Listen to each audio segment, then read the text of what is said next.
एक अंगूरी नाम के गांव में दो शरारती बहन भाई रहते थे जिनका नाम अनिका और अर्जुन था। गांव वाले इन दोनों की हरकतों से बहुत तंग थे और रोज जाकर अनिका और अर्जुन की मां से शिकायत करते थे। अनिका और अर्जुन की मां बहुत परेशान थी। रोज इन दोनों को समझाती थी और डांटती थी कि ऐसी शरारतें ना किया करें। कि एक सुबह अनिका और अर्जुन गांव में सैर कर रहे थे कि अचानक अर्जुन की नज़र एक चमकती हुई किताब पर पड़ा। अनिका अनिका वो देखो क्या चीज है। रुको रुको अर्जुन, मैं भी आती हूँ।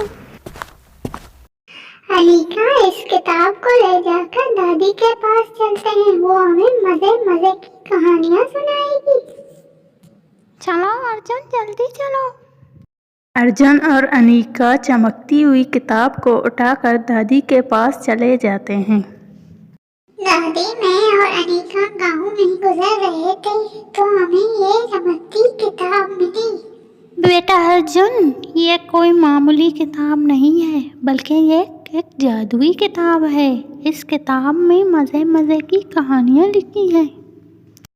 दादी, तो आप हमें कहानियाँ सुनाओगी? हाँ बच्चों, क्यों नहीं सुनाऊंगी। एक ज़माने की बात है, कोई बहुत ही खूबसूरत गांव हुआ करता था। उस गांव में बहुत ही शक्तिशाली हुआ करती थी। वहाँ के जानवर बहुत खूबसूरत थे। गांव में रहने वाले लोग बहुत खुशी से और मिलजुल कर रहते थे। गांव में एक जमींदार रहता था। ये दो बच्चे थे, एक का नाम शीला और दूसरे का नाम पप्पू था। वो दोनों निहायत ही खुदसर थे और अपने बाप का कहना नहीं मानते थे। गांव के लोगों को तंग करते रहते थे और जानवरों को पत्थर मार मार कर खुद भाग जाते थे। उन दोनों का बाप बहुत दुखी था और गांव वाले भी सब दुखी हो गए थे, जबकि सारे जानवर भागकर जंगल में चले गए थे। गांव में कई महीनों बारिश ना होने की वजह से गांव में से सब्जी चली गई थी।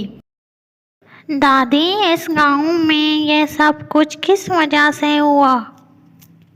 बेटा, शीला और पप्पू ने सबको बहुत दुखी किया और जानवरों को मारा, इसलिए वो गांव बर्बाद हो गया।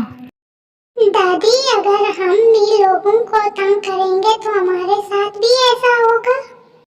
जी हाँ बच्चों, हमें चाहिए कि हम सब के साथ अच्छे से रहें और अपने माँ बाप का कहना मान लें। दादी, आज के बाद से मैं भी अपनी माँ का कहना मानूंगी और गांव वालों को तंग नहीं करूंगी। हाँ दादी, मैं भी जाकर सबसे माफी मांग लूंगा। शाबाश मेरे बच्चों। उस दिन से अनिका और अर्जुन सुधर गए और जाकर अपनी माँ को यकीन दिलाई कि आज के बाद किसी को तंग नहीं करेंगे और गांव वालों से जाकर माफ़ी मांग ली।